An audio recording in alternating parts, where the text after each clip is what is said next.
अब आप ये विचार करिए कि हमको भले 1 मिनट भी अगर मिल जाए प्रयागराज की भूमि पर शिव महापुराण की कथा,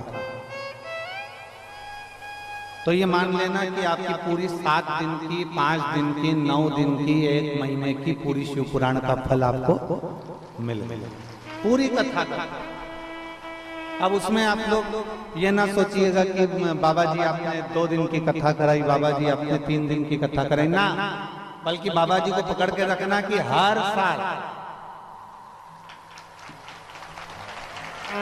कथा होती है, प्रत्येक वर्ष।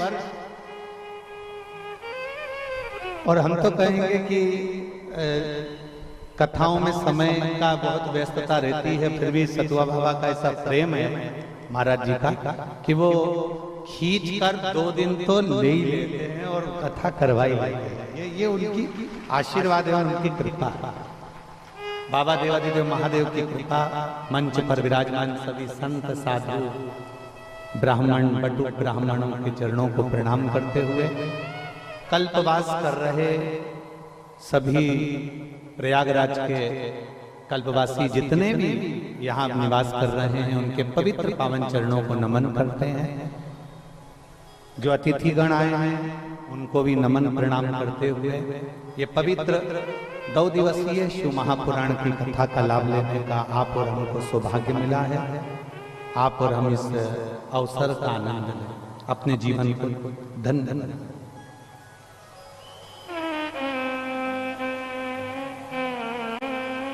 एक जीवन में मानव का शरीर मिलना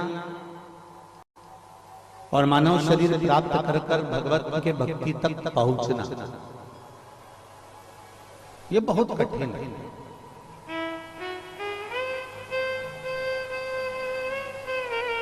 हमने पहले भी कथा में कहा कि आप डिग्रियां प्राप्त कर सकते हो, डिग्रियां मिलने में देरी नहीं लगेगी, डिग्रियां प्राप्त कर सकते हो। मेहनत करोगे, परिश्रम करोगे, बहुत अच्छी मेहनत में रहोगे तो ऐसी कोई डिग्री नहीं है जो आपके जीवन में आपको नहीं मिल सकती। आप जितनी मेहनत करोगे उतनी अच्छी डिग्री आपके हाथ में होगी। आपका परिश्रम, आपका कर्म और आपकी मेहनत आपको डिग्री दिला देगा। पर डिग्री मिलने के बाद भी शिव महापुराण की कथा कहती है कि किसी को डॉक्टर की डिग्री मिल गई, किसी को इंजीनियर की डिग्री मिल गई, किसी को सीए की डिग्री मिल गई, कोई अच्छा डॉक्टर बन गया, कोई अच्छा सीए बन गया, कोई अच्छा इंजीनियर बन गया, कोई अच्छा पद पर जाकर विराजमान हो गया। पर शिव महापुराण की कथा कहती है वो डिग्री मिलने के बाद भी एक सबसे बड़ी डिग्री है, वो आपकी नम्रता की डिग्री है कि आपके अंदर नम्रता की, आपका व्यवहार कैसा है, आपके अंदर की नम्रता कैसी है। आप बहुत ऊंचे औहदे पर बैठ गए, बहुत ऊंचा औहदा आपको प्राप्त हो गया और उस औहदे पर पहुंचने के बाद मालूम पड़े डिग्री तो आपके पास में है पर आपकी नम्रता आपके अंदर नहीं है, आपकी विनम्रता आपके अंदर नहीं है, तो वो डिग्री का कोई मूल तत्व नहीं रहेगा। शिव महापुराण की कथा भगवान देवादिदेव महादेव कहलाते हैं। भगवान शंकर ब्रह्मा ब्रह्मलोक में रहते हैं, भगवान विष्णु वैकुंठ लोक में रहते हैं, इंद्र इंद्र लोक में रहते हैं, पर भगवान देवादिदेव महादेव कैलाश पर्वत के ऊपर रहते हैं। सारे देवता ऊपर विराज रहे हैं, सारे देवता ऊंचे ऊंचे औहदे पर विराज रहे हैं और उनसे भी ऊंचा जो औहदा है वो मेरे देवादिदेव महादेव का है। पर महादेव इतने ऊंचे औहदे पर होने के बाद भी मेरे देवादिदेव महादेव नम्रता, सहजता, सरलता किसको कहते हैं कि देवताओं ने मंथन करा और मंथन में अमृत तो देवताओं ने रख लिया पर विष मेरे महादेव के पास में भेज दिया और महादेव के पास में विष गया तो भी मेरे महादेव मुस्कुराकर उस विष को पी गए, क्योंकि महादेव को मालूम था कि मैं बहुत घर का बड़ा व्यक्ति हूँ और घर का जो बुजुर्ग होता है, घर का जो बड़ा होता है उसको विष पीने की आदत सी हो जाती है, वो लोगों की बात सुनने की आदत अपने अंदर रख ही ले।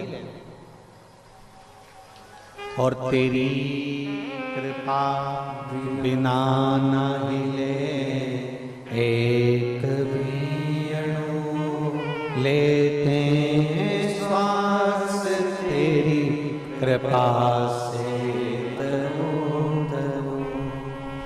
गंगधार मुक्ति द्वार ओंकार तू, भोले ओंकार तू, आयुष तिहार शंभु तार तार, बखान क्या करूं मैं राखों के ढेर का, चपटी भभूत में खजाना कुबेर का, हे गंगधार मुक्ति द्वार ओंकार तू, भोले ओंकार तू, आयुष तिहार शंभु तार तार। एक विनम्रता हमारे भीतर, शिव विनम्रता देते हैं। एक कथा भगवान देवदेव महादेव काशी में नंदनवन में मेरे बाबा माता पार्वती को लेकर भ्रमण करते, मां जगत जननी उनके साथ भ्रमण करते।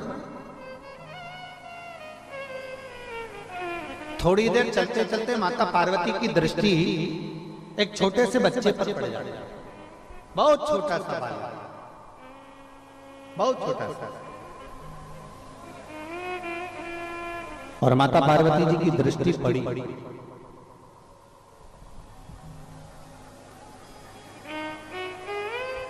और माता पार्वती जी ने देवादिदेव महादेव से कहा, ये छोटा सा बच्चा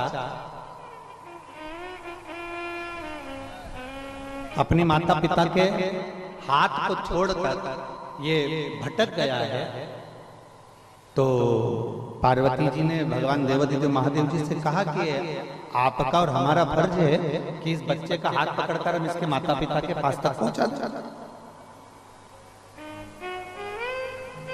अगर ये बालक भटक गया है तो इस बालक को हाथ पकड़कर हम इसके माता पिता तक पहुंचाएं, ये हमारा फर्ज है। माता पार्वती जी ने जब भगवान देवादिदेव महादेव से कहा, भगवान शिव जी से जब कहा, बाबा देवादिदेव महादेव कुछ देर के लिए मौन हो गए, चुप, एकदम उनके कोई शब्द नहीं निकलते।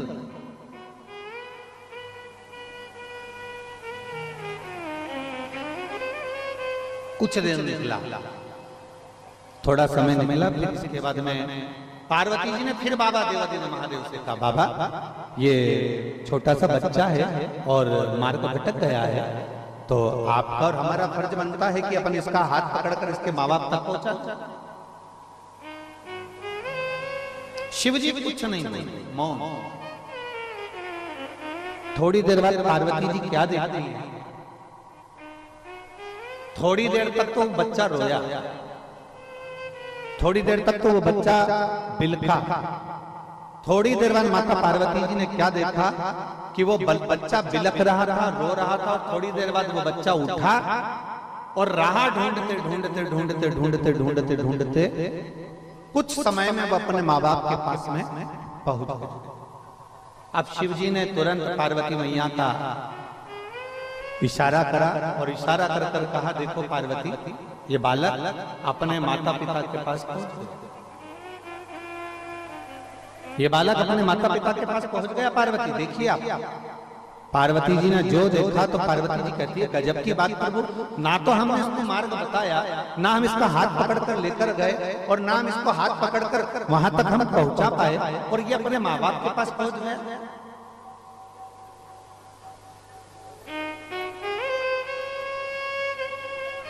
शिव कह रहा है, पार्वती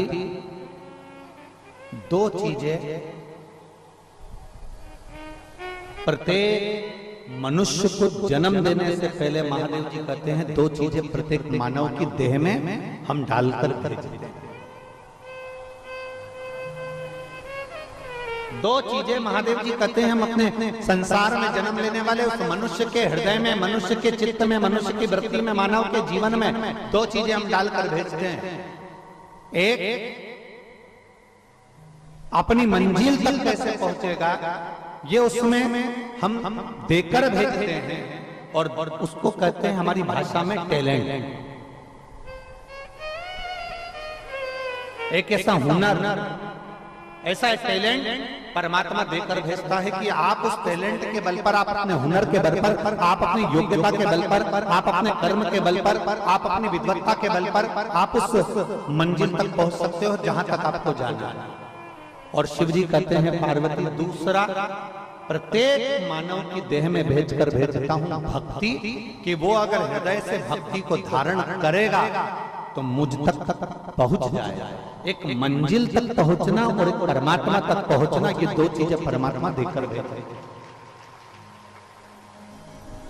ये दो चीजें मेरे परमात्मा देकर भेजते हैं। एक हमें जिस मंजिल तक जाना है वो परमात्मा ने हमको एक अच्छा टैलेंट देकर भेजा है, अच्छा ज्ञान देकर भेजा है। बस उसको थोड़ा सा हमें निखारना है, थोड़ा सा हमको उसको देखना है कि आखिर वो है कैसे, हमारे भीतर ऐसा कौन सा हुनर है, हमारे भीतर ऐसा कौन सा वो तत्व छुपा हुआ है जिसके बल पर हम अपनी मंजिल तक पहुंच सकते हैं।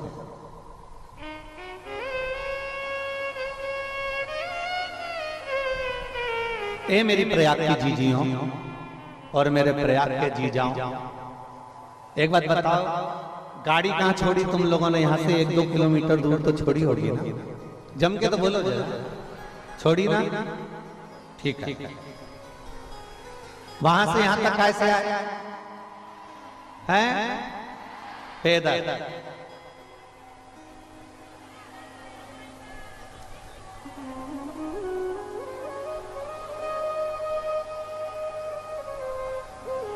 तुम्हें विश्वास था कि तुम कथा स्थल तक पहुंच जाओगे? काय पर विश्वास था? अपने आप पर कि अपने पांव पर?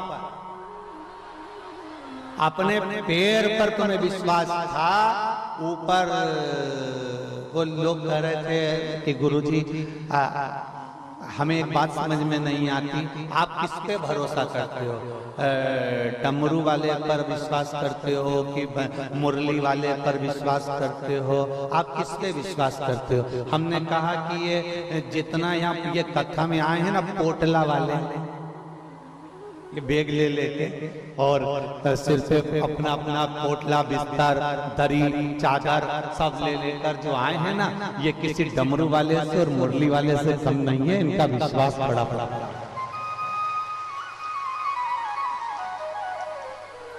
अभी हम देख रहे थे बाबा जी जब साथ में आ रहे थे, सतुआ बाबा जी, तो हमारे साथ में आते आते सतुआ बाबा जी बड़े प्रसन्न चित्त में, देखो महाराज जी, ये देखो बैग लेकर जा रहे हैं। वो माताएं चली जा रही बैग लेते, उधर साइड में भंडारा चल रहा था, इस हाथ में खिचड़ी, इस हाथ में बैग, और पीछे छोरा बच्चा, वो मम्मी की साड़ी पकड़ा हुआ, और उसके हाथ में आइसक्रीम पीले कलर की।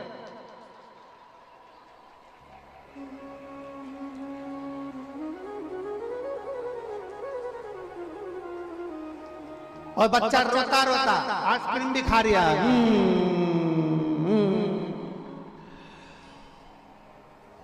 और माँ एक हाथ में खिचड़ी, एक हाथ में बैग,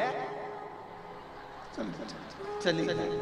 अब वो सतुआ बाबा जी बड़े खुश होते हुए, महाराज कितना सुंदर दृश्य है कि एक तरफ तो भगवान शिव के प्रति का विश्वास है, एक तरफ तो भगवान शंकर के प्रति इनका भरोसा है, और दूसरी तरफ अपने बच्चे को भी साथ लेकर और हाथ में खिचड़ी और बैग साथ में लेकर भगवान शंकर की ओर बढ़ते चले जा रहे हैं। हमने सतुआ बाबा जी से कहा कि जितना जितना ये शिव की ओर बढ़ रहे हैं, उतना उतना देवाधिदेव महादेव उनकी ओर बढ़ रहा है,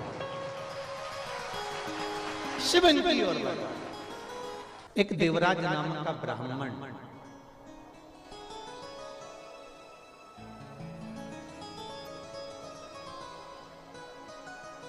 अपने ब्राह्मण कर्म को छोड़कर गलत कर्म में लग जाता, चोरी का धन लेकर शिवालय में पहुंच जाता। शिव महापुराण की कथा में आप लोगों ने श्रवण किया है कि अब कैसे भी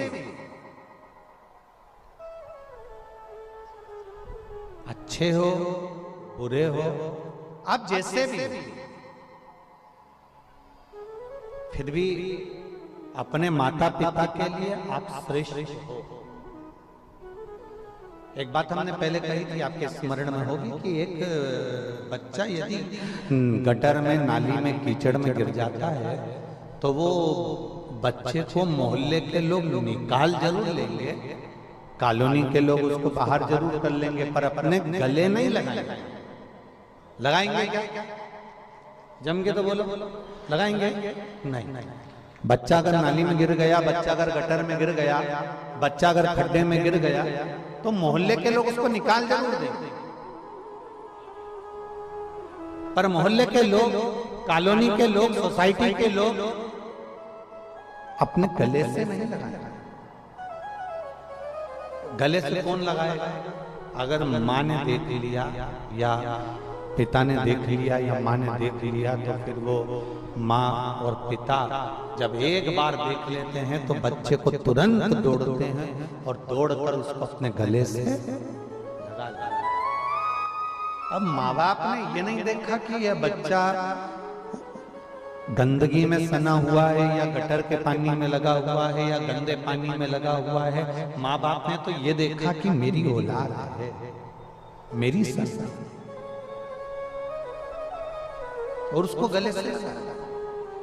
जैसे माता पिता ये देखते हैं कि मेरा बच्चा है और मुझे गले से लगाना है, उसी तरह आप कितने भी पाप कर्म में विलीन हैं। कोई कहता है आप झूठ बोलते हैं मंदिर मत जाया करो, कोई कहता है आप चोरी करते हैं मंदिर में मत जाया करो, कोई कहता है आप कपट करते हैं मंदिर में मत जाया करो, कोई कहते हैं आप ऐसे गंदे हो मंदिर में मत जाया करो। शिव महापुराण की कथा कहती है, सनातन धर्म कहता है, हमारा हिंदू धर्म कहता है आप कितने भी बेकार हो तो भी शिवालय में जाया करो, तुम्हारा पिता एक दिन तुम्हें गले से जरूर लगाएगा, ये निश्चित है। आप शिवालय में जाओ, तुम्हारा पिता तुम्हें गले से जरूर लगाएगा, ये निश्चित। तेरे मंदिर में आना मेरा काम है और मेरी बिगड़ी बनाना तेरा। आप उसके दरवाजे तक जाओ तो सही, आप उसकी चौखट तक जाओ तो, जब आप उसके दरवाजे तक जाओगे, चौखट तक जाओगे, जब आप उसके दरवाजे तक पहुंचोगे तो वो एक ना एक दिन आपको हृदय से लगाएगा ही, ये निश्चित है। आपको अपने गले से, अपने कलेजे से लगाएगा ही, ये पक्का।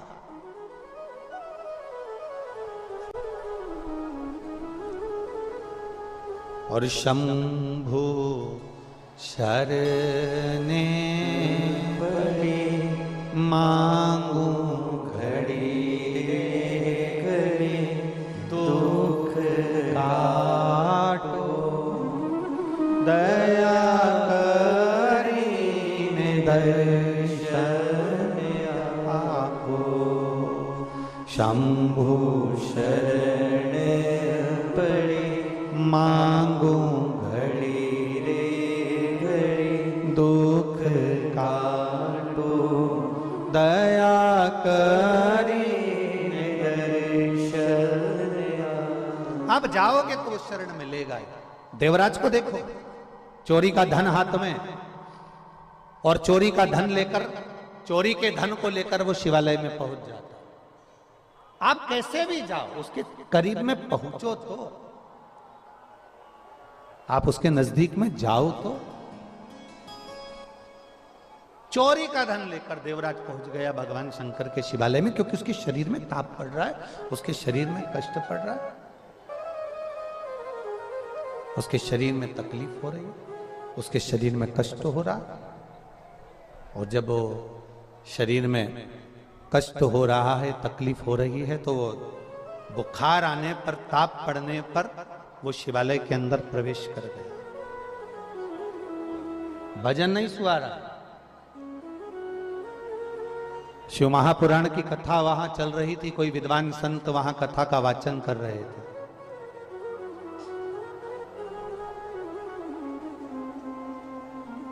कोई विद्वान संत वहां कथा का वाचन कर रहे थे, जिस शिवालय में देवराज भगवान शंकर के उस शिवालय में जो चोरी का धन लेकर पहुंचा था, वहां पर कथा चल रही थी और कोई महादेव की जय जय घोष कर रहे थे। हार हार अब जैसे जैसे महादेव का जय घोष होता तो देवराज को बड़ा गुस्सा आता, देवराज को बड़ा क्रोध कि बताओ मेरे शरीर में ताप पड़ रहा है, मेरे शरीर में कष्ट पड़ रहा है, मेरे शरीर में तकलीफ हो रही है और ये हर हर महादेव का, इसको तो समझ में ही नहीं आ रही।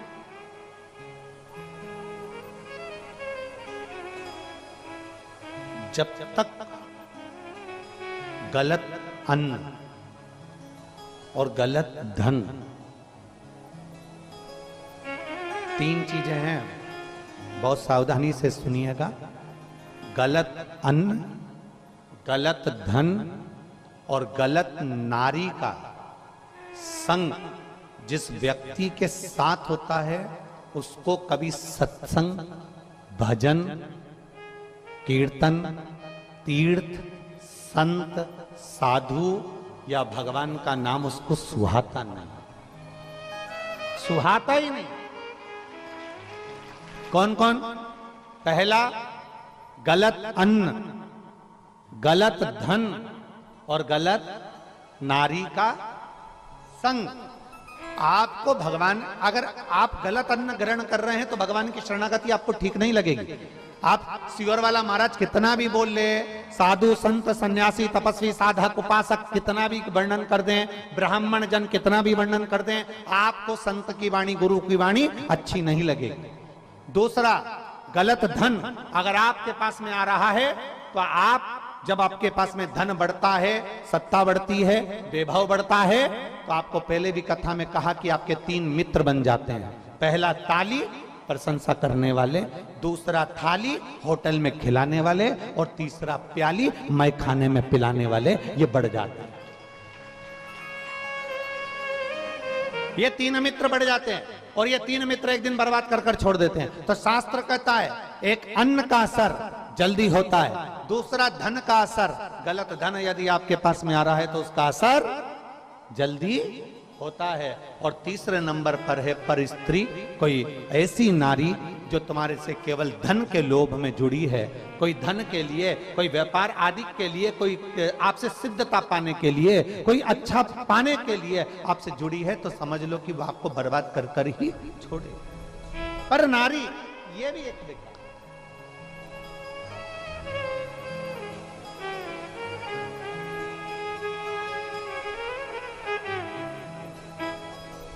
कई लोगों को राम मंदिर में, अयोध्या में राम जी विराजमान हुए, कई लोगों को बहुत अच्छा लगा,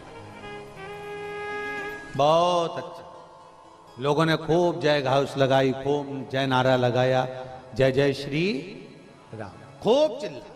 पूरे भारत में और पूरे विश्व में राम जी के अयोध्या में बैठने की जय जय घोष हुई। माननीय प्रधानमंत्री मोदी जी ने, माननीय उत्तर प्रदेश सरकार के मुख्यमंत्री माननीय योगी जी ने, और सारे साधु सन्यासी तपस्वी साधक उपासक संतों ने भगवान राम जी महाराज को वहां पर विराजमान किया। कईयों को अच्छा लगा, बहुत अच्छा, पर कई ऐसे भी थे जिनको अवध में राम जी बैठ रहे होंगे तो सुहा नहीं रहा होगा, रात की नींद गायब हो गई। कई ऐसे भी। शास्त्र कहता है तीन चीजें जिसके पास में व्यर्थ की आ गई है, समझ लेना उसको सत्संग नहीं सुहारा, उसको राम नहीं सुहारा, उसको कृष्ण नहीं सुहारा, उसको शिव नहीं सुहारा, उसको भगवान का भजन नहीं सुहारा, उसको स्मरण नहीं सुहारा। आप घर से चले अपना कल्पवास का सामान लेकर, कल्पवास का सामान लिया, लकड़ी ली, संविदा ली, अनाज लिया, अन्न लिया, टेंट लिया, सारा सामान लेकर आप प्रयागराज की पवित्र धरा पर पहुंच गए, और प्रयागराज की पवित्र धरा पर पहुंच गए, मालूम पड़े उस कल्पवास के अंतर्गत आप तो भगवान का भजन कर रहे हो, आप राम नाम जप रहे हो, आप कृष्ण नाम जप रहे हो, आप गंगा का स्नान कर रहे हो, त्रिवेणी संगम में जा रहे हो, दीपदान कर रहे हो, भगवान के विरल भक्ति को धारण कर रहे हो, 1 महीने के लिए आप भगवान का भजन करने के लिए आए हो, 1 महीने के लिए आप प्रयागराज की पवित्र भूमि पर विराजमान हो, शिव नाम, राम नाम, कृष्ण नाम आप जप रहे हो, पर 1 महीने के अंदर 1 दिन, 2 दिन, 3 दिन हमारी वाणी का आपको थोड़ा बुरा लग सकता है। जितने लोग यहां बैठे हैं, हो सकता है बुरा लग जाए, तो आप टेंशन मत लेना, लग जाए तो अगली बार मत बुलाना, उसमें कोई चिंता का विषय नहीं। 1 महीने के लिए हम कल्पवास करने के लिए आए, 1 महीने हम यहां रहने के लिए आए, 1 महीने के लिए त्रिवेणी संगम पर आए, 1 महीने के लिए अन्न का सामग्री। शंभु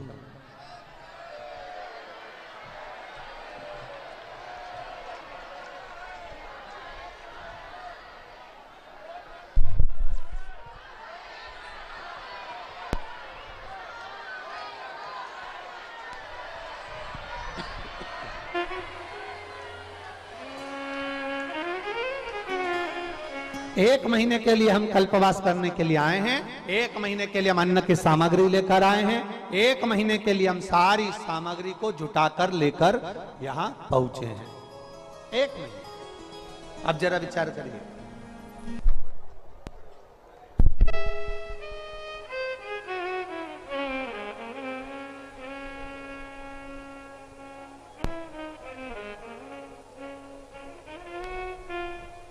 एक महीने की पूरी सामग्री, महीने का पूरा सामान लेकर हम यहां पहुंचे।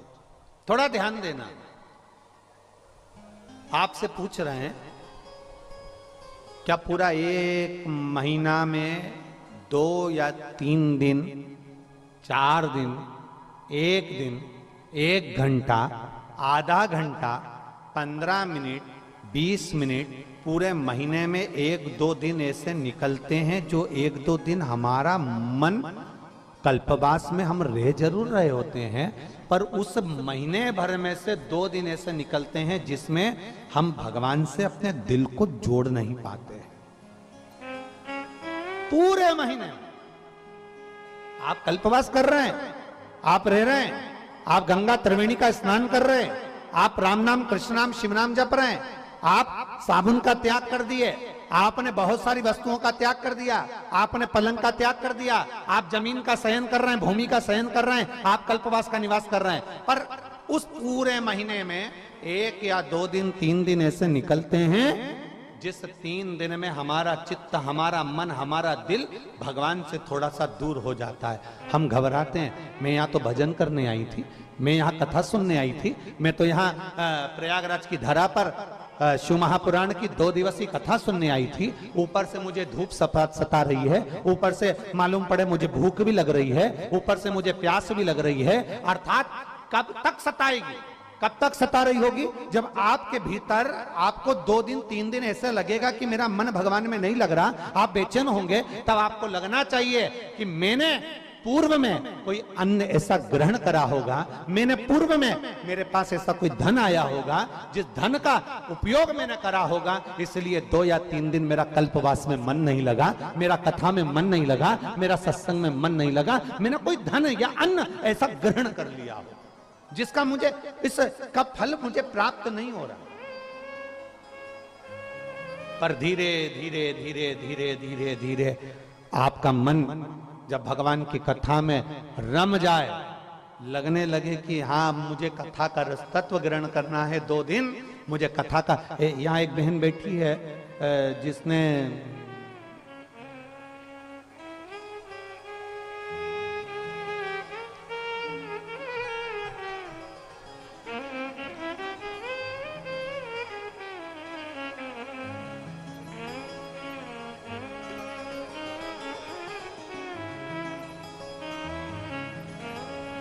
जिसने केवल 1 दिन की कथा कानपुर की सुनी थी, अन्नू तिवारी। मैं अन्नू तिवारी, पति चंद्रकांता तिवारी, बर्रा 2 कानपुर की निवासी हूं। कहीं बैठी हैं? आप ही हैं? हाथ हिला दो एक बार ऐसे। श्री शिवाय नमस्तुभ्यम। जितने लोग एलईडी पर पत्र को पढ़ रहे हों, टीवी पर आस्था चैनल पर पत्र को पढ़ रहे हों, वो टीवी के माध्यम से भी पत्र को पढ़ सकते हैं। मैं अन्नू तिवारी, पत्री चंद्रकांता तिवारी, बर्राटू, कानपुर की निवासी हूं। मेरा मोबाइल नंबर ये है। मैं बाबा की भक्ति का क्या गुणगान करूं गुरुदेव। शिव भगवान के प्रति मेरा भाव कम था, पर बाबा की कृपा से अब मैं भगवान को बहुत मानती हूं। मैंने कथा पहली बार आपको टीवी पर श्रवण करी है। कथा सुनने का मन मेरा केवल आपको कथा के माध्यम से, टीवी के माध्यम से जुड़ा। जब आप कानपुर में कथा करने आए तब पहली बार आपकी कथा सुनी थी। वो भी केवल एक सुनने का कारण इतना सा था, जिसके मुंह से सुनी थी उसने एक ही बात कही थी कि कहीं पंडाल में बैठकर कथा श्रवण करी जाती है, जो मांगा जाता है बाबा वो देता है। गुरुदेव, मेरी एक बीमारी ऐसी थी जिसके कारणवश मेरे को चक्कर आ जाते थे और सर्वाइकल के कारणवश मुझे तकलीफ बनी रहती थी। मैंने सोचा कि पहली बार मैं कानपुर में कथा हो रही है, सब कहते हैं कि एक दिन की भी अगर शिव पुराण तुम्हें सुनने को मिले तो सुनना, उसका फायदा, उसका लाभ मिलता है। मैंने कानपुर की शिव महापुराण की कथा केवल एक दिन की श्रवण करी गुरुदेव, और आज बाबा को धन्यवाद देने का मौका पूज्य गुरुदेव सतुआ बाबा ने दिया है, जिनके इस पावन प्रांगण में बैठकर मैं यहां अपने हृदय से कह सकती हूं आज मेरी पूरी बीमारी समाप्त हो चुकी है और मैं बाबा को यहां धन्यवाद देने के लिए। अब ठीक है बाबू, एक बार हाथ हिला दो। श्री शिवाय नमस्तुभ्यम। एक पत्र और है, बड़ा सुंदर लिखा।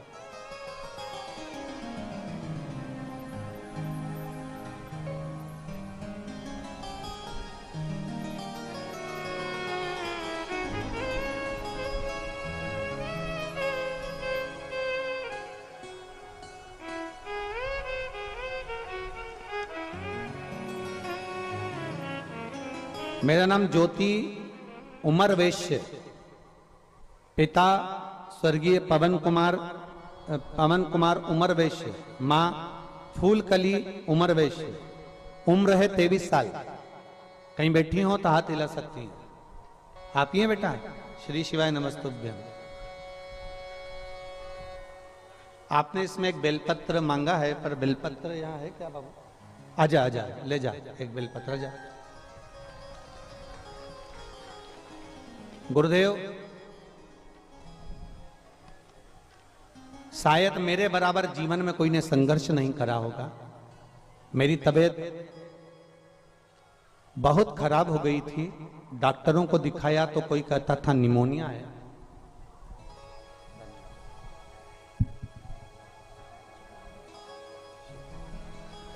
कोई कहता था निमोनिया है, कोई कहता था टीबी है। बीमारी का पता नहीं पड़ा। तब लखनऊ के हॉस्पिटलों में दिखाया, अल्ट्रासाउंड कराया तो मालूम पड़ा कि मेरे चेस्ट में दाईं तरफ गठान हो गई है। उस गठान का मालूम पड़ा तो उस गठान के फेफड़े में पानी भर चुका था और वहां एक गठान थी। गठान का मालूम पड़ते ही तब हमारा इलाज चालू हुआ, और वो गठान साधारण नहीं है, कैंसर की गठान है। गुरुदेव, कैंसर जैसी बड़ी बीमारी की गठान सुनकर आंखों से आंसू बह गया।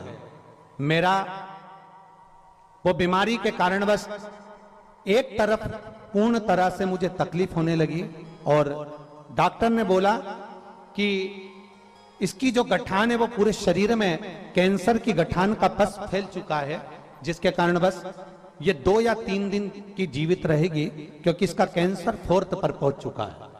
इसका बचना बहुत मुश्किल है। मगर मेरे भोले बाबा तो भोले बाबा हैं गुरुदेव। मैं क्या वर्णन करूं। टीवी पर आपकी कथा सुनकर मुझे बल मिला। मैं बिस्तर पर लेटी लेटी कथा सुनती थी। तब मेरी मम्मी ने 1 लोटा जल शिवजी को चढ़ाना प्रारंभ करा और बाबा का पशुपतिनाथ का व्रत किया। महाराज, मैं बाबा का क्या वर्णन करूं।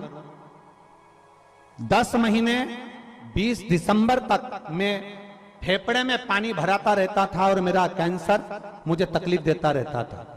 पर जिस दिन से मैंने बेलपत्र खाना प्रारंभ करी और शिव जी पे चढ़ा हुआ जल पीना प्रारंभ करा, श्री शिवाय नमस्तुभ्यम का जाप करना प्रारंभ करा, आज मैं पूर्ण तरह से सुखी होकर मेरा कैंसर भी समाप्त हुआ और मेरा फेफड़े में पानी भरना भी समाप्त हुआ। मैं बाबा को यहाँ प्रणाम करने आया।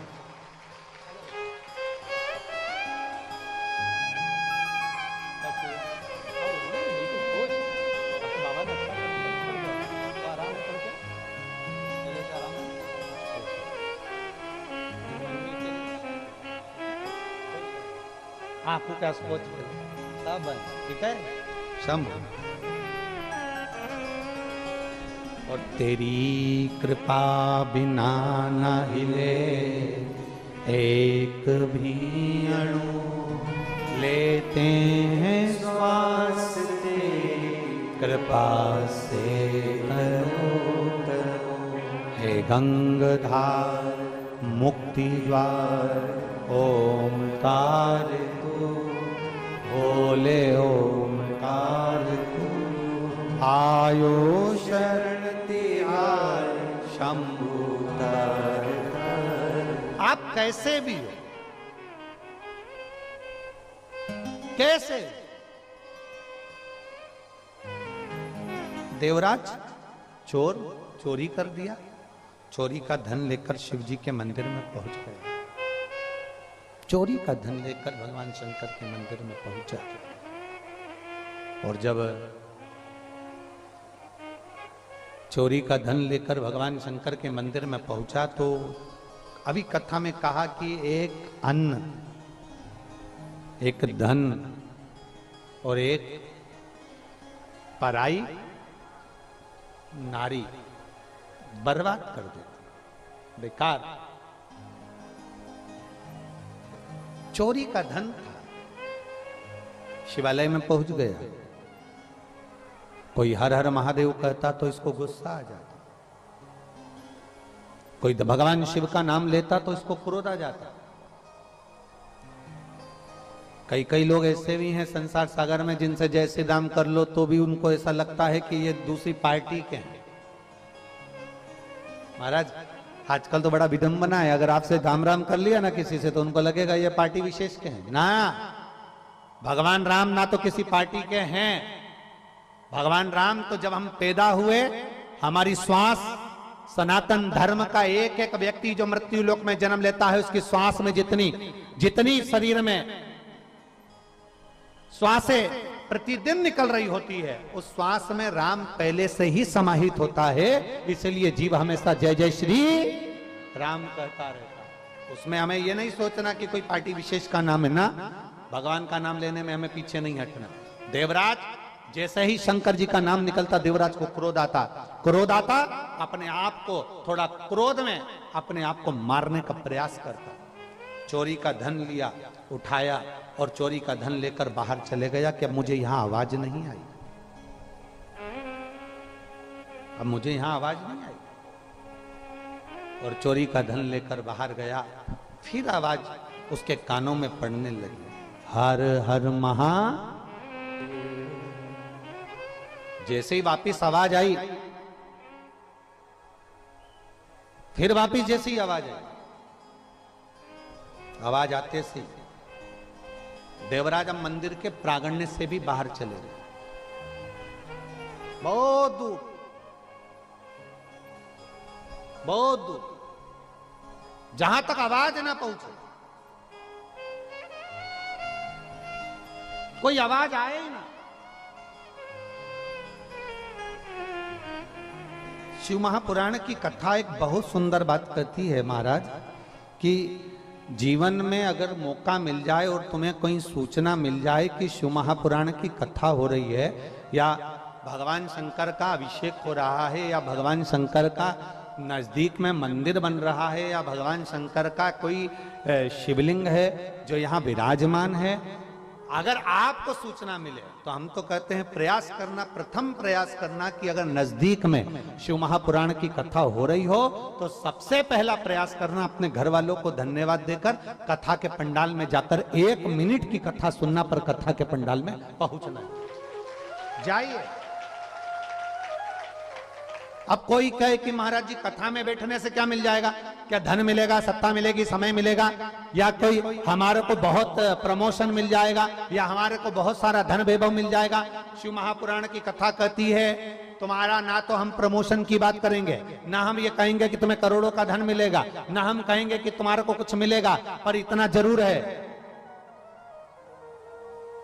अंतिम समय में जब प्राण छूट रहे हो, कोई ऐसी घटना घट गई हो और प्राण छूट रहे हो, और अंतिम समय में जब आईसीयू में पड़े होगे या वेंटिलेटर पर पड़े होगे, जैसे उस बेटी ने पत्र में लिखा कि मेरा तो सब कुछ चले गया था और सब समाप्त हो गया था, पर मेरा विश्वास शिव ने जीवित रखा, शंकर ने जीवित रखा, मान लो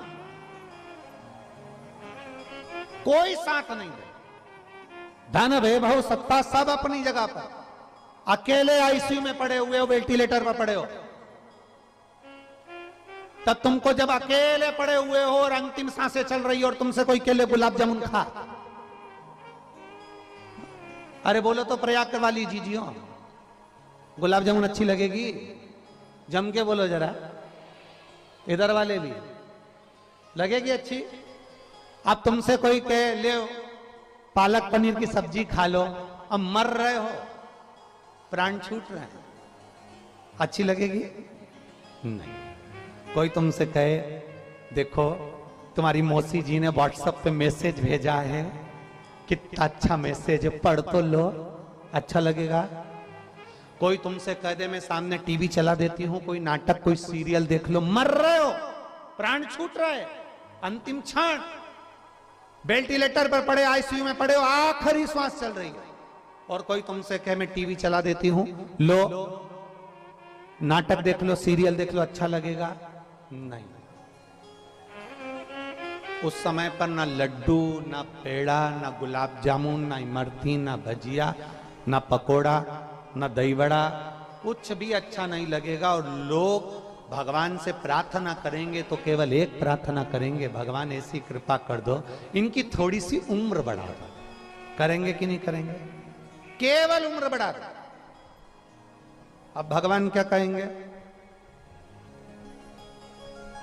तुमने अगर मेरी कथा को समय दिया होता, 3 घंटा मेरी कथा को दिया है और 2 दिन का मिला लो तो कितने घंटे हो गए? अब ये 6 घंटे तो हमारी भाषा में देखा जाए तो आधा घंटा तो आशीष ले जाए, बचा कितना? नहीं, दोनों का मिला के 2 दिन का 5 घंटा।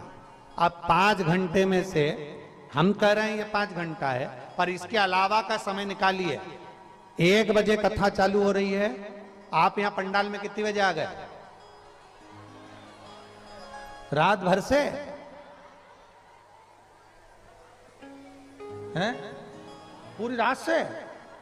गजब है री, पक्का है।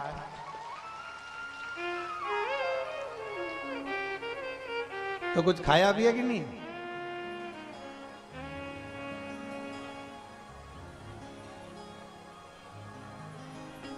बोल बम का नारा है और बाबा है।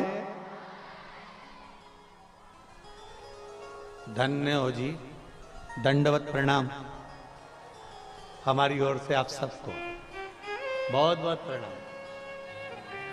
रात भर के बैठे हो, धन्य। अब सोचिए जरा, कथा कितने देर की है? 2.5 घंटे की, और बैठे पूरी रात से हो।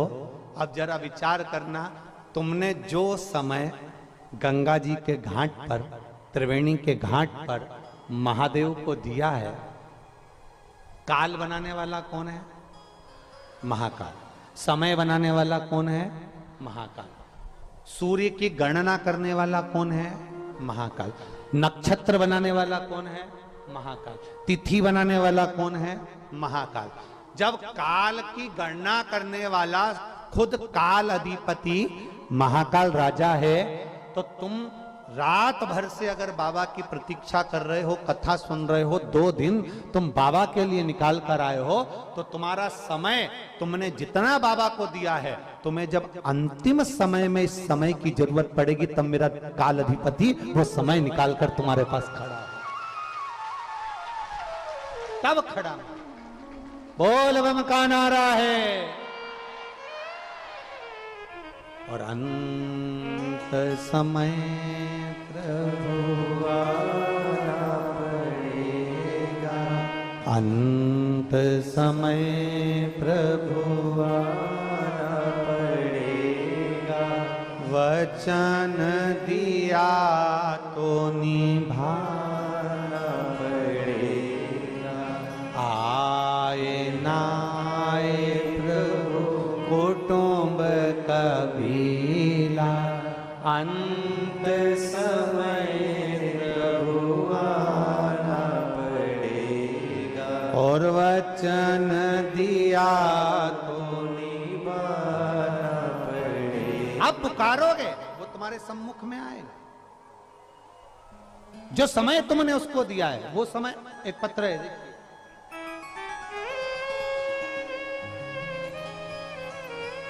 मैं ज्योति साहू पुत्री राम प्रसाद साहू, मैं ग्राम अकबरपुर मिर्जापुर कंसेदा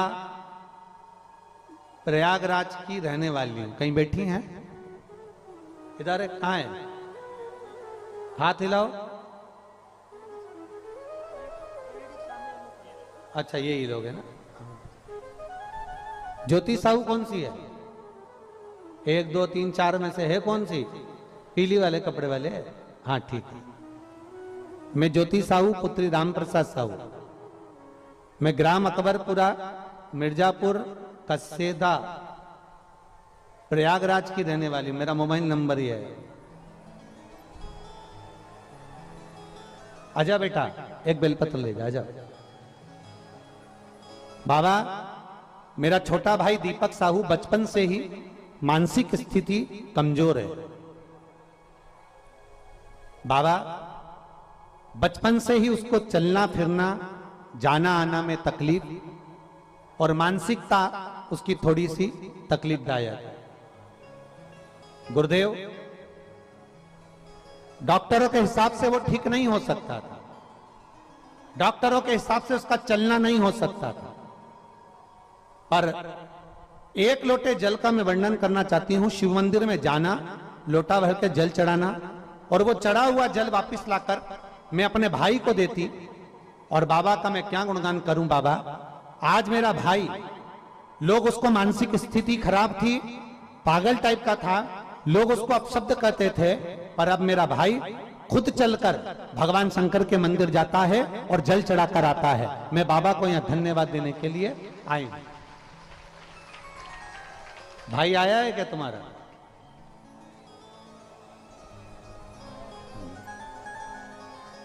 जो चल नहीं सकता था, बैठा रहता था, मानसिक स्थिति ठीक नहीं थी, अब वो स्वयं लोटा भरकर जल लेकर जाता है और शिवजी को चढ़ाता है। आज मैं अपने भाई को भी यहां लेकर आई हूं। बाबा से केवल एक बेलपत्र की चाह है। मेरा भाई बहुत अच्छा हो गया है गुरुदेव, और बाबा की कृपा। एक बार जोरदार ताली बजाएं इस बेटी के लिए। बहुत बहुत साधुवाद।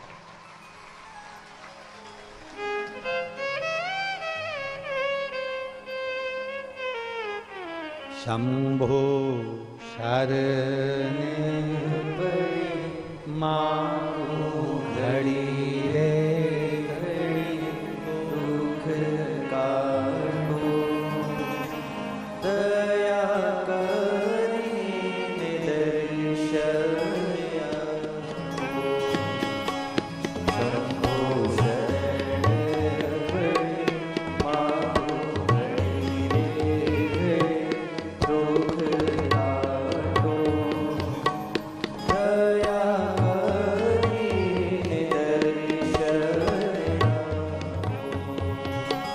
शंभो शरणे पड़ी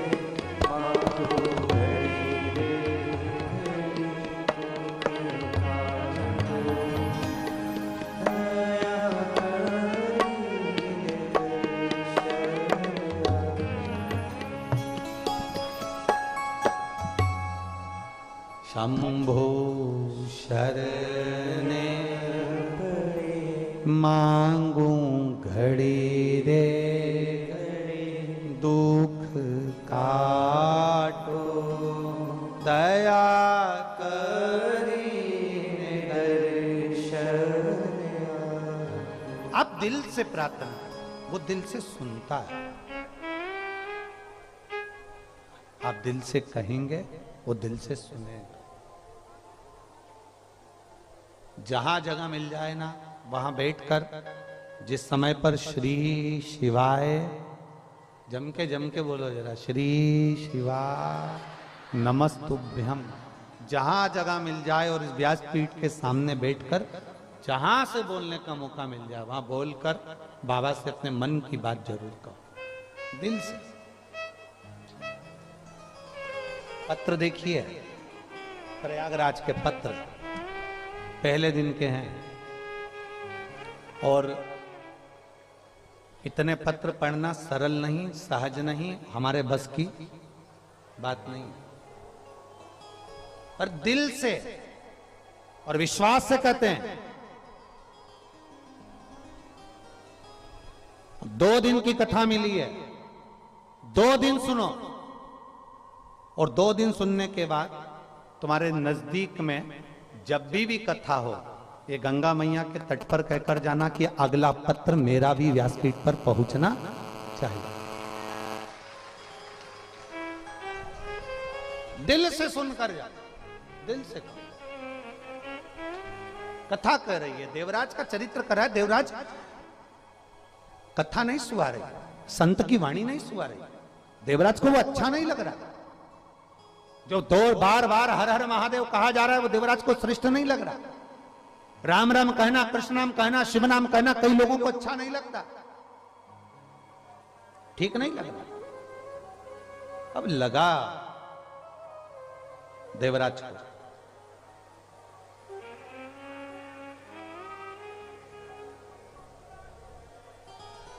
लगा, छोड़ा मंदिर का प्रांगण, मंदिर छोड़कर, देवालय छोड़कर, शिवालय छोड़कर देवराज मंदिर से बाहर निकल गए। और मंदिर से बाहर निकले तो एक बेलपत्री का वृक्ष था, जिस वृक्ष के नीचे देवराज बैठ गया। शरीर में ताप पड़ रहा था, बुखार आ रहा था।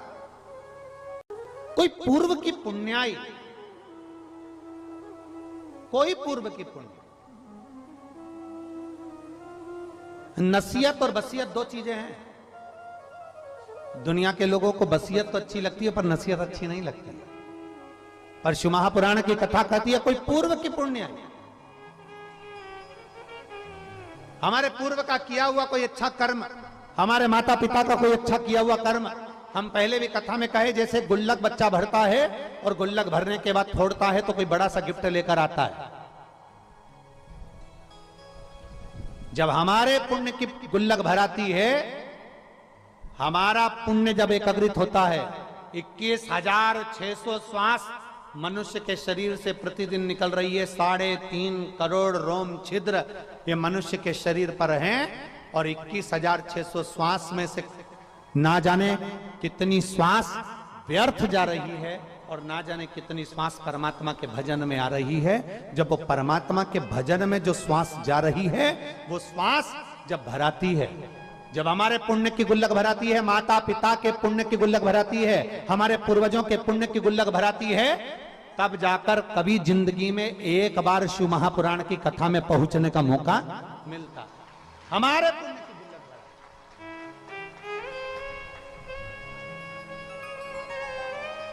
तब कहीं पहुंच पाते हैं। भगवान शंकर की शरणागत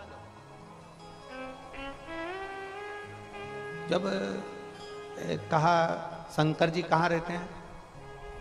जम के बोलो, जम के जरा, है कैलाश। पास में ढूंढना हो तो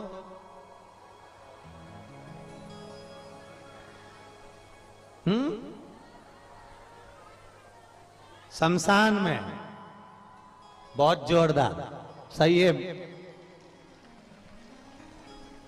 आधे से ज्यादा कथाकार तो यही है। बहुत जोरदार बोले हो। शंकर जी कहाँ रहते हैं? अपने नजदीक में, बिल्कुल करीब। कैलाश पर्वत तो अपन जा नहीं सकते, कैलाश जाना है तो भी ज्यादा वजन लेकर नहीं जाएंगे, और शमशान में जाना हो मोजे जूते ब्यूटी पार्लर सब करके फिर जाओगे क्या? पूरा तैयार खूब सारा सामान लेकर नहीं। कैलाश भी जाना है तो जितना सामान छोड़ जाओगे उतने अच्छे से तुम्हारी यात्रा सुखद होगी। हम तो आप लोगों से पहले भी कहते हैं, यहां पर भी कर रहे हैं, जब भी शिव महापुराण की कथा में कहीं पंडाल में आओ ना, ज्यादा सामान वामान लेकर मत आया करो। ज्यादा सामान लेकर आते हो तो ज्यादा टेंशन रहता। बहुत अच्छा वीआईपी फोन ले जाओ, आधा टेंशन कोई ले नहीं जाए, और मालूम पड़े सोने का सामान पहन कर चले जाओ तो टेंशन। इसलिए शंकर की कथा में जाओ, मेले में जाओ, कुछ लेकर मत जाओ। किसके भरोसे जा रहे हो? जम के बोलो जरा बाबा।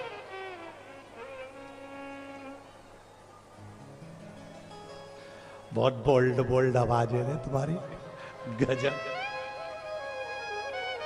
हम तो बाबा के भरोसे, हम तो बाबा के भरोसे चलते। का चरित्र कह रहा गलत है दे, पर पूर्व का पुण्य प्रबल हुआ।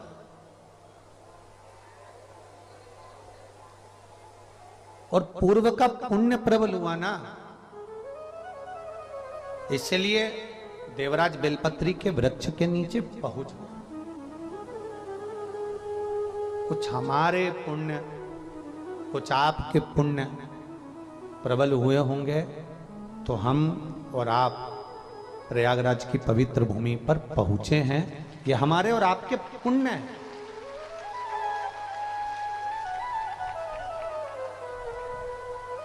सतुआ बाबा जी तो 2 साल से लगातार, वैसे तो सतुआ बाबा सेवा शिविर प्रयागराज की पवित्र भूमि पर लगता ही रहा है, और 2 वर्ष से सतुआ बाबा जी,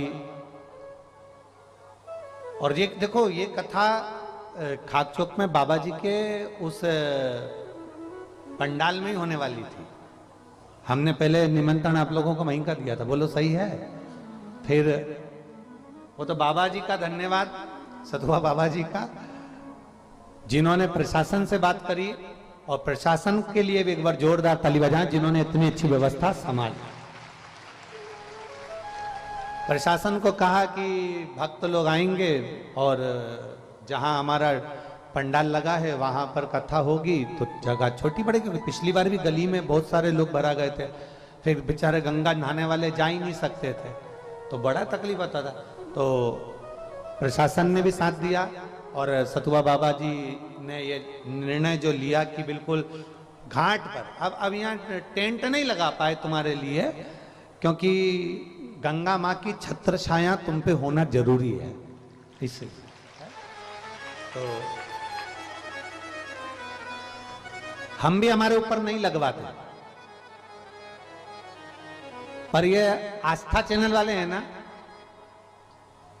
इनको थोड़ा सा अंधेरा टाइप का चाहिए, थोड़ा सा जिसमें हमारा चेहरा दिख जाए, नहीं तो ऐसा कोई विशेष नहीं है। हमने तो इनसे कहा था तुम भी उसमें कैमरे में चश्मा वश्मा लगा दो जिसमें अंधेरा दिख जाए, पर बोले नहीं गुरुजी वो थोड़ा सा टेंट होना जरूरी है, ठीक है।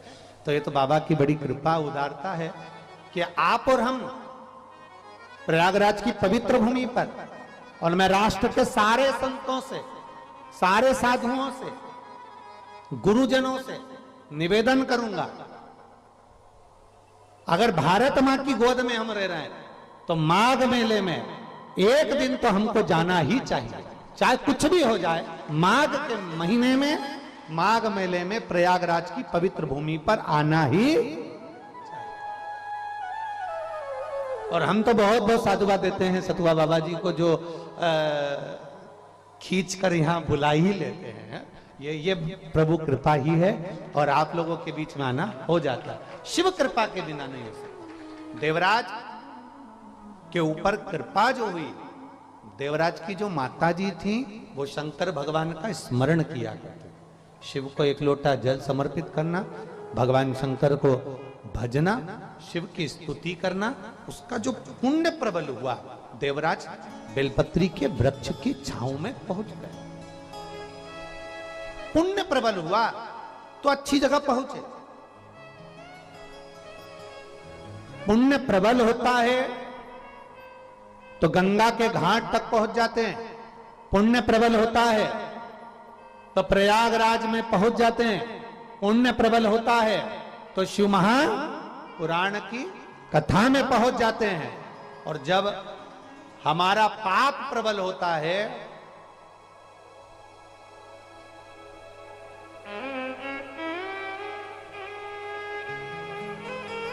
क्या, जम के बोलो जरा, जब पाप प्रबल होता है तो ठाकुर की कथा में नहीं ठेके पर पहुंच जाते हैं। ये पाप की प्रबलता है, फिर ठाकुर की कथा नहीं अच्छी लगती, भगवान की कथा अच्छी नहीं लगती। भगवान की कथा में अगर मन लगे, चित्त लगे और अपना हृदय लग जाए, एक बार लग जाए, तुम एक बार परमात्मा के हो जाओ, फिर परमात्मा तुम्हारा। एक बार तुमने भगवान, अभी वो कजन कौन कौन सा डे चल रहा है,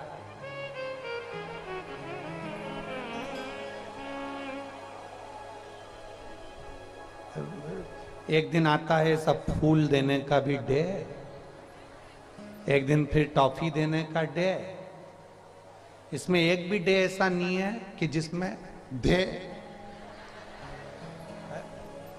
क्योंकि इसमें बाकी का समय जो है ना, ये सारे डे होने के बाद तुमने फिल्म देखी है, फिल्मों में जितने भी सीरियल आते हैं या फिल्मों में जितनी भी फिल्म बनती है, सारी फिल्म चलती है और शादी होने पर बस ब्याह हुआ, भावर हुई, शादी हुई और फिल्म खत्म।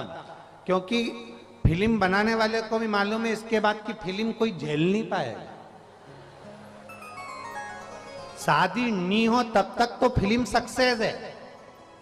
वो फोन पे बात करे, तुम फोन पे बात करो, वो तुमको मोबाइल दिलाए, तुम मोबाइल दिला, वो बैलेंस डलवाए, तुम बैलेंस डलवाओ, ये तो जब तक शादी नहीं हो तब तक। और शादी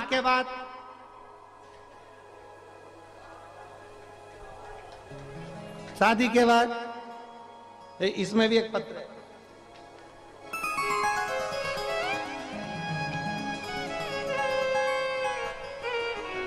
पर नहीं पढ़ूंगा, रहने दो तुम तो। शादी के बाद लड़ लिए, झगड़ लिए, चले गए और पत्नी बेचारी पशुपति व्रत कर रही, आ जाए और अब कथा में बैठी है बेचारी प्रणाम करने के लिए। 1.5 साल से चले गए थे, भगवान से प्रार्थना कर करके मैं हार गई थी। सबने कह दिया था कि वो तो चले गए, पर मैंने पशुपतिनाथ का व्रत किया तो 1.5 साल में वापिस आ गए। 1.5 वर्ष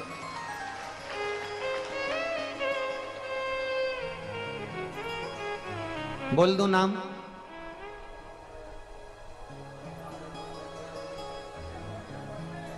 मैं काजल मौर्या देवघाट झलवा प्रयागराज से हूं, मेरा मोबाइल नंबर ही है। कहीं बैठी है आप ही हैं बेटा? श्री शिवाय नमस्तुभ्यम। 1.5 वर्ष पति चले गए थे, पर बेटा आपको धन्यवाद इसलिए है कि आपके माता पिता के संस्कार आप में हैं। 1.5 वर्ष आपने अपने बच्चों की इतनी अच्छी परवरिश करी, उसके लिए धन्यवाद है। वो भले छोड़कर चले गए थे। आप जैसी बेटी हर माता पिता की होना चाहिए, और माता पिता को ऐसी बेटी पर गर्व होना चाहिए कि पति जब बहुत दुख की घड़ी आई तो घर छोड़कर चले गए, पर इस बेटी ने हिम्मत नहीं हारी और अपने बच्चों की पूर्ण परवरिश करती रही। ये माता पिता के संस्कार हैं बेटा आपके। और आपके पति को भी धन्यवाद देता हूं, जो भले 1.5 वर्ष के बाद वापिस आए, पर एक नई ऊर्जा, नई एनर्जी के साथ आए और जिन्होंने आकर अपना खुद का काम धंधा चालू करा शंकर जी के भरोसे, और आज वापिस अपने बच्चों को भी और अपनी पत्नी को भी संभाल रहे हैं। मैं आपके पति को भी धन्यवाद देता हूं। बेटा बैठिए, बहुत बहुत साधुवाद है आपको। श्री शिवाय नमस्तुभ्यं। ये शिव तत्व है, ओघड़ी है शब्द। एक पत्र और आया है, बड़ा सुंदर पत्र है। उन्होंने पत्र का डब्बा भी अच्छा बनाया है वो, और पत्र में पूरी हॉस्पिटल की लगभग 200 पेज की पूरी फाइल लगाई गई है।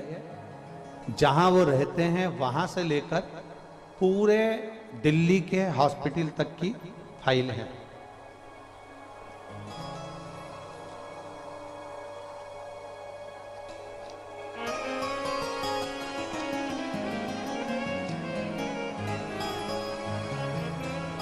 मेरा नाम शिव केसरवानी है, बेटी दिया केसरवानी, अशोक सुंदरी, पता 140 R3 M2 बेनीगंज प्रयागराज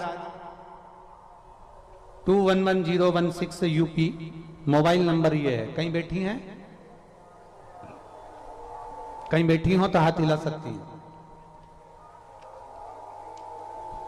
अगर कहीं बैठी हो तो हाथ हिलाएं। मेरा नाम है शिव केसरवानी। कहाँ है? अच्छा उधर है। बच्ची आई है बाबू साथ में? हाँ ले आओ इसको, ले आओ इसको। मेरा नाम शिव केसरवानी है, दिया केसरवानी, पता है 140 R3 M2 Beniganj Prayagraj Uttar Pradesh. Mobile number ये है। गुरुदेव मैं पूरे डॉक्टरों की फाइल आपको लगाकर भेजा हूं। मेरी बेटी 9 महीने की थी तब उसको नॉर्मल इन्फेक्शन हुआ था और प्रयागराज के दामिनी अस्पताल में उसको एडमिट किया गया था, जहां 3 दिनों तक बेटी का स्वास्थ्य ठीक नहीं हो पाया। तो हमें खबर करी गई कि इस बेटी को आप कोई दूसरे हॉस्पिटल में ले जाएं। हम जागृति अस्पताल में लेकर गए प्रयागराज के, फिर वहां पर एडमिट किया। वहां पर भी डॉक्टरों ने चेकअप करा, उनसे जितना बना उन्होंने किया। उसके बाद मालूम पड़ा बेटी की जब जांचें करी गई तो लीवर पूरा डैमेज हो चुका था, 90% काम कर रहा था। लीवर जब पूरा खराब हो गया तब डॉक्टरों ने कहा कि इस बच्ची को कैसे भी कोई बड़ी सिटी में ले जाओ। हम 16 मार्च 2023 को शाम 5 बजे आईसीयू से निकालकर उसको आईसीयू एम्बुलेंस से हम उसको दिल्ली ले गए। दिल्ली जब ले जाने का मन करा तो हमारा मन करा कि एक बार कानपुर में दिखाया जाए। हम कानपुर में बच्ची को दिखाने के लिए गए। वहां पर बच्ची की तबीयत और ज्यादा खराब हो गई। तबीयत खराब होने के बाद हम उसको यहाँ के एशियन हॉस्पिटल से निकालकर फरीदाबाद ले गए। फरीदाबाद के हॉस्पिटल से निकालकर 17 मार्च के दिन हम उसको रात को 3 बजे हॉस्पिटल से निकालकर फिर उसको दिल्ली की ओर लेकर गए। और नोएडा के सेक्टर नंबर 27 में मेरी बेटी को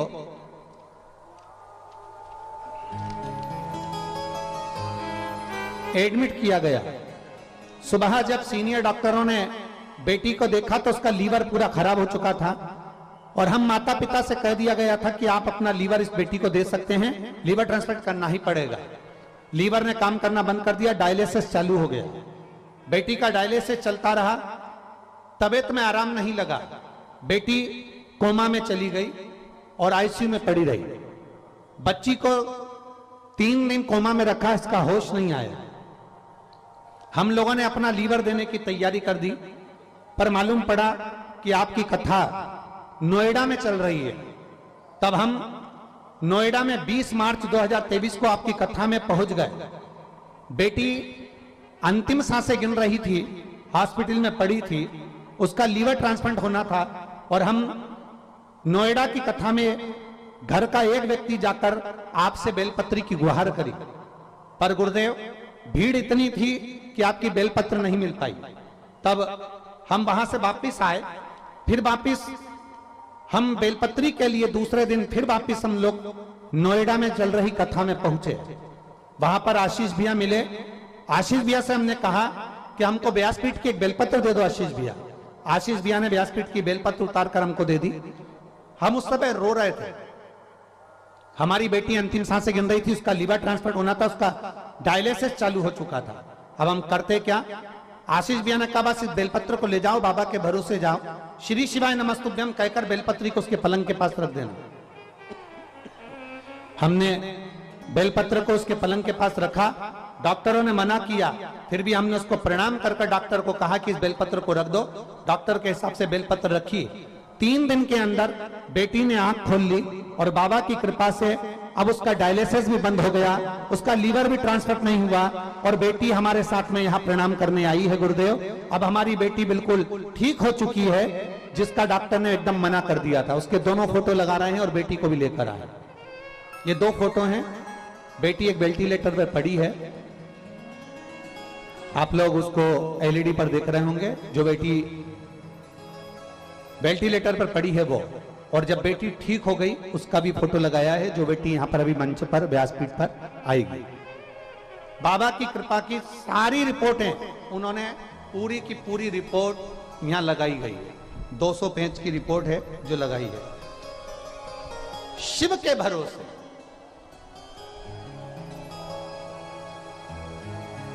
खाली ना जाता कोई घर से तुम्हारे, खाली ना जाता कोई दर से तुम्हारे, मैं भी खड़ा हूँ नंदी बाहे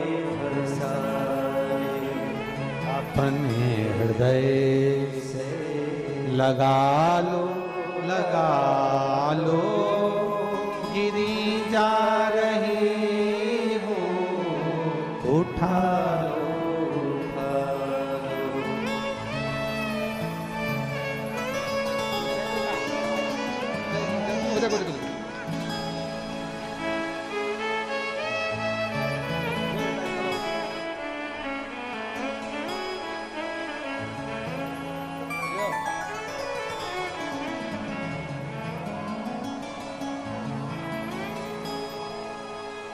जाओ रोने दो, खुश हो जाओ, उठो उठो,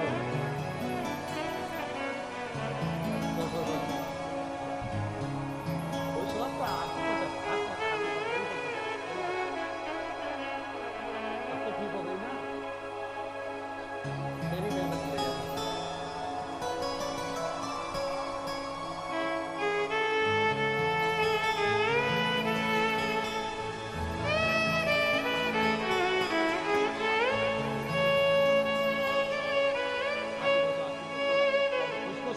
यहां से जाओ ना तो एकदम खुश, बाबा ने अच्छा कर दिया ना, संभल। अरे खाली ना जाता कोई दर से तुम्हारे, मैं भी खड़ी हूँ नदी बाहे फसारे, अपने हृदय से लगा लो, गिरा जा रहा हूँ उठा लो। अब दिल से उसको बजाओ, दिखावे से नहीं। मेरा बाबा कभी दिखावे से प्रसन्न नहीं हुआ, कभी दिखावे से प्रसन्न। आप प्रयागराज की भूमि पर बैठे हो, बाबा देवाधिदेव महादेव की पावन कथा सुन रहे हो। ये यहां लोग 1-1 महीने के लिए रहते हैं, आप 2 दिन के लिए आए हो। पर 2 दिन भी, ये 2 दिन साधारण नहीं है, ये पोलियो की 2 बूंद है।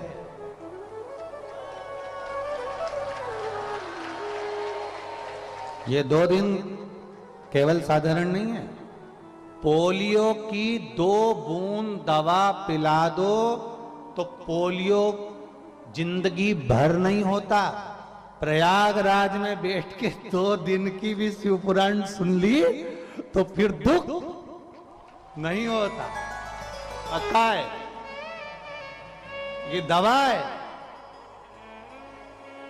और पोलियो वाले आवाज लगाकर पिलाते हैं, जन्म लिए बच्चे से लेकर 5 वर्ष तक के बच्चे को पोलियो की दवाई पिलाई जाएगी।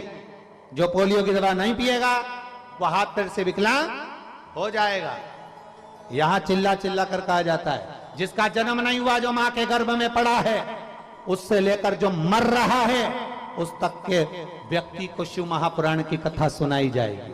पोलियो की दवा नहीं पियोगे तो हाथ पैर से विकलांग हो जाओगे। शिव महापुराण की कथा नहीं सुनोगे तो अपनी बुद्धि से परमात्मा के नहीं हो पाओगे। इसलिए परमात्मा के होना तो शिव पुराण सुनो, भगवान शिव की कथा का तत्व ग्रहण कर। कहा, वर्णन किया। देवराज को मन नहीं लगा, देवराज का चित्त नहीं लगा। जब देवराज का मन नहीं लगा, चित्त नहीं लगा, बेलपत्री के वृक्ष के नीचे देवराज के प्राण छूट गए। बेलपत्र के वृक्ष के नीचे देवराज के प्राण चले गए। और जब बेलपत्र के वृक्ष के नीचे देवराज के प्राण गए, प्राण छूटे, देवराज के प्राण जब चले गए और बेलपत्र के वृक्ष के नीचे जब देवराज के प्राण छूट गए, पूर्व की पुण्याई थी, पूर्व की पुण्याई। कोई पुराने समय का हमारा पुण्य हुआ जिसकी पुण्याई इतनी प्रबल होगी कि वो पूर्व की पुण्याई के कारण बाबा देवादिदेव महादेव की कृपा ऐसी हुई कि देवराज ने प्राण भी छोड़े तो बेलपत्र के वृक्ष के नीचे छोड़े। बेलपत्र के वृक्ष के नीचे प्राणों को। कुछ पुण्याई पूर्व की, कुछ हमारे जीवन का अच्छा किया होगा, कुछ हमने हमारी जिंदगी में कुछ अच्छा कर्म किया होगा, कुछ श्रेष्ठ कर्म हमने हमारे जीवन में किया होगा, तो आज हम और आप प्रयागराज की पवित्र भूमि पर विराजमान हुए। ये पूर्व का पुण्य। वो एक लाइन कहते हैं ना कि कोई पिछले जन्म के अच्छे कर्म मुझे बाबा, कोई पिछले जन्म के अच्छे कर्म मुझे बाबा तेरा साथ। जहाँ सारी दुनिया झुकती है, जहाँ सारी दुनिया झुकती है, जहाँ सारी दुनिया झुकती है, मुझे वो आली दरबार मिला, दरबार मिला। कोई पिछले जन्म के अच्छे कर्म मुझे बाबा तेरा साथ। हमारा पूर्व का समय, हमारा पिछला कुछ अच्छा पुण्य प्रबल हो गया, हम कथा में पहुंच गए, हम प्रयाग पहुंच गए। देवराज के जीवन का कोई पुण्य प्रबल हो गया, देवराज बेलपत्री के वृक्ष की छांव में पहुंच गया, प्राण छूट गए। प्राण छूटे, माता के पुण्य थे, देवादिदेव महादेव नंदी लेकर आ गए और देवराज को लेकर कैलाश धाम तक चले गए। ये पूर्व का पुण्य था उसका, पूर्व का। कोई अच्छी जगह पहुंच जाओ, अच्छी जगह पर चले जाओ, अच्छी जगह आप लग जाओ, अच्छी जगह आप पहुंच जाओ, तो समझ लो कि आपके कहीं पूर्व के पुण्य प्रबल हुए होंगे जो आप अच्छी जगह पर पहुंच गए, आप अच्छी जगह पहुंचे हो। और मेरी जीजियों और मेरे जीजाओं, एक बात मेरी बेटियों, बेटाओं और मेरी माताओं, मेरे भाई, अपनी बुद्धि में उतार कर रखना। तुम्हारा मन शिव में लग रहा हो, तुम्हारा मन कथा में लग रहा हो, तुम्हारा मन संत साधु की सेवा में लग रहा हो, तुम्हारा मन ब्राह्मण गुरुजन की सेवा में लग रहा हो, तुम्हारा मन परमात्मा की सेवा में लग रहा हो, तो समझ लेना कि तुम्हारे घर में अन्न भी अच्छा आ रहा है, धन भी अच्छा आ रहा है और परिवार में भगवान ने समृद्धि भी दे रही है। ये मान कर चलो। अगर उसकी कृपा हुई है तो, उसकी दया हुई है, रखिए। आप बैठे हो, कथा सुन रहे हो,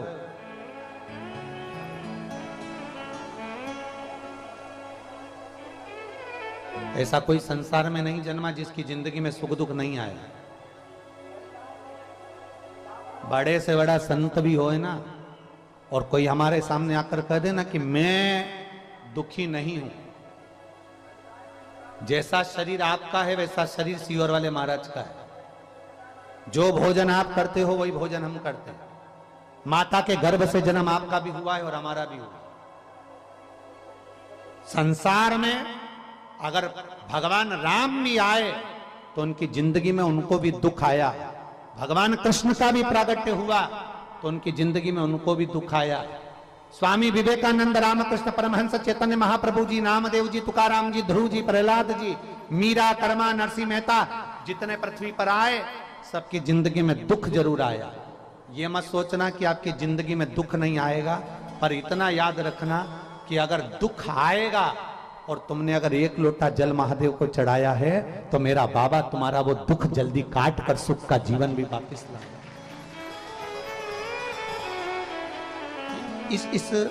इस पत्र में उस बहन ने लिखा, हम अपना लीवर अपनी बेटी को देने के लिए तैयार हो गए।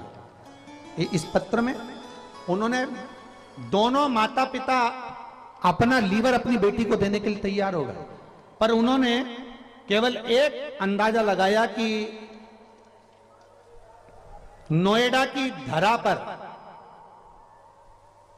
आपकी कथा हो रही है, तो हमने विचार करा कि दिल्ली में ट्रांसफर तो कराना ही है लीवर का, पर एक बार कथा में जाकर बैठे, क्योंकि लोग कहते हैं कि शिव महापुराण के पंडाल में जो जाकर बैठता है उसकी कामना बाबा पूर्ण करता है।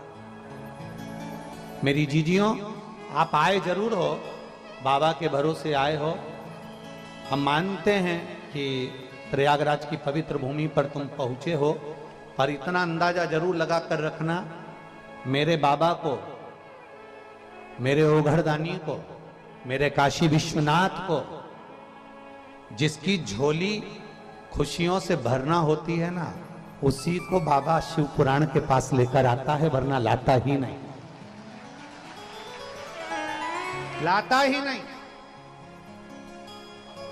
शिव महापुराण के करीब में अगर आए हो तो ये बाबा की कृपा समझना, शंकर की कृपा समझना, मेरे विश्वनाथ की कृपा समझना कि आपको खींचकर मेरा बाबा यहां तक लेकर आए। ये उसकी उदारता है, ये उसकी कृपा है। देवराज के प्राण चले गए। मेरे भोले बाबा चोरी का धन लेकर देवराज गया था शिवालय में, चोरी का धन लेकर पहुंच गया था मंडप में, चोरी का धन लेकर पहुंच गया था बेलपत्र के नीचे, पर मेरे बाबा की जब कृपा हुई, उदारता हुई, तो बेलपत्र के वृक्ष के नीचे उसके प्राण छूट गए, तो उसको कैलाश धाम मिल गया, शंकर जी का धाम प्राप्त हो। समय आया, शिव तत्व की प्राप्ति हो गई, शंकर उसको। और मेरे भोले तेरा सहारा है, मेरे भोले तेरा सहारा है, मेरी नैया का तो किनारा, मेरी नैया का तो मेरे बाबा तुझे पुकारा है, मेरे बाबा तुझे पुकारा है, मेरी नैया का तू किनारा है, मेरी नैया का तू किनारा। दिल से उसको पुकारो, दिल से उससे प्रार्थना, सुनता समय आया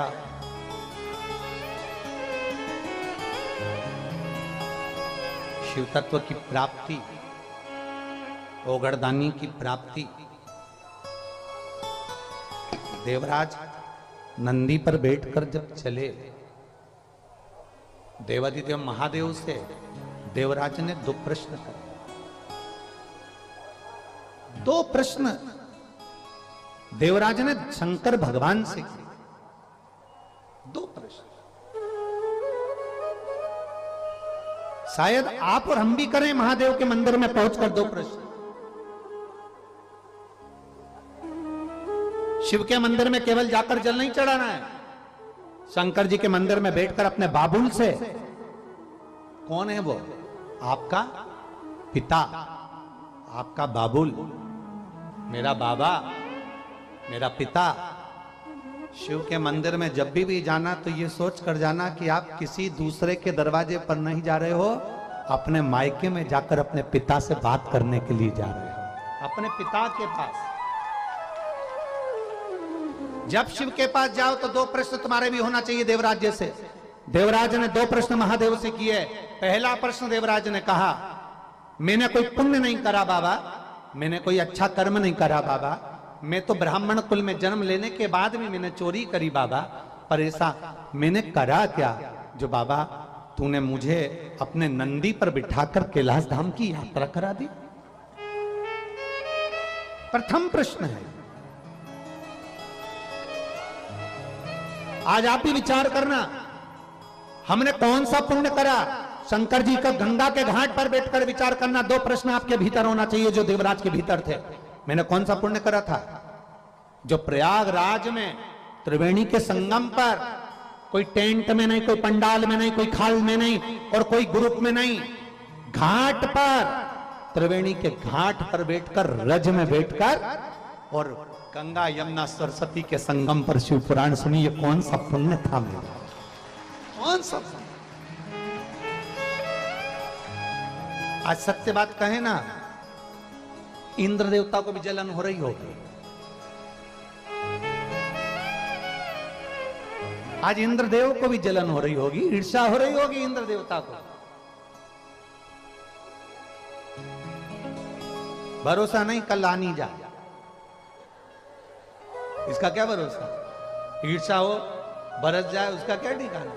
इंद्र को भी ईर्ष्या अंदर से हो रही होगी और इंद्र भी सोच रहे होंगे कि इतना पुण्य इकट्ठा अगर इन लोगों ने कर लिया, और पुण्य अगर वो कहते हैं ना कि व्रत पूरा हो जाता है तो भगवान को आना पड़ता है, इसलिए भगवान क्या करते हैं कि आपके व्रत को सफल नहीं होने देते। एकादशी का व्रत है, सोमवार का व्रत है, पशुपति व्रत है, तुम कहते हो मेरे को ये नहीं खाना, मेरे को वो नहीं खाना, पर व्रत वाले दिन तुम्हारे को भगवान इतना गुस्सा दिला देता है, इतना गुस्सा दिला देता है कि तुम्हारे मुंह से अपशब्द निकल जाता है और फिर तुम्हें वो कथा याद करना चाहिए विक्रम और बेताल की, तू बोला मैं चला। उसी तरह व्रत वाले दिन तुम्हारे मुख से अपशब्द निकला, व्रत पूरा समाप्त। इसीलिए बहुत सोच समझ के व्रत करो। व्रत करो तो इतना याद करो कि हमें आड़ा टेढ़ा नहीं बोलना। कोई कितनी भी गाली दे देना, उस समय पे मुंह में साबूदाने की खिचड़ी धर लो और बोल लो। कोई कितना अंदर गुस्सा भी आ रहा है ना तो अपने आप को बोलना नहीं, बोला व्रत समाप्त। बोलना क्या किसको रोइए, जम के बोलो जरा, क्या किसको रोइए? आग लगे बस्ती में, अलमास आनंद में।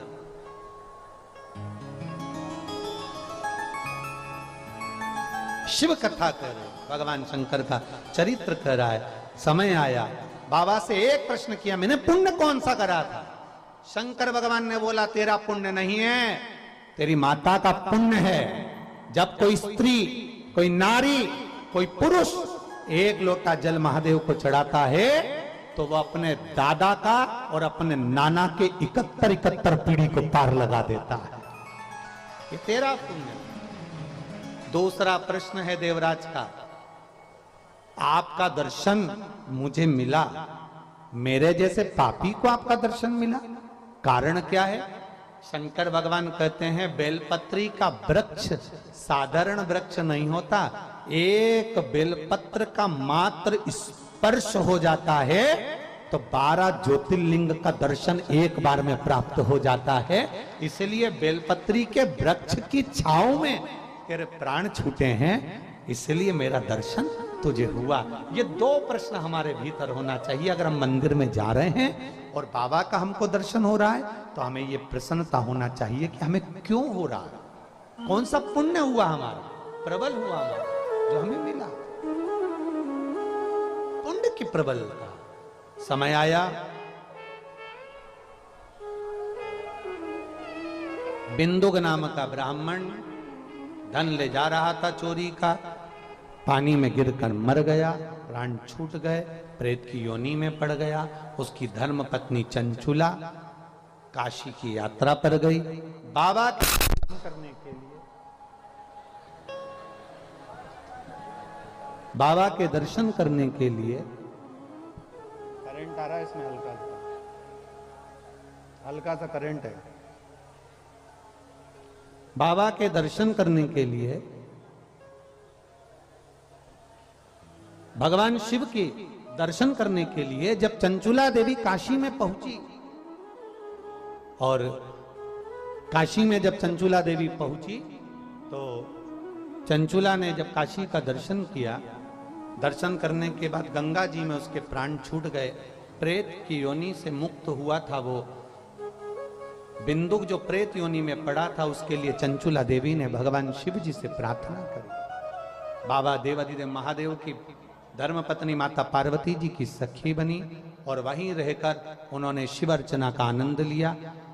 ईश्वर जी और गोरा जी बनकर भगवान देवाधिदेव महादेव पधार कर तुमरुका जी के मुख से भगवान शंकर पवित्र आनंदमय शिव महापुराण की कथा को श्रवण करते हैं। चारों तरफ आनंद समाहित होता है, बिंदु कथा को सुनते हैं, बड़े भाव से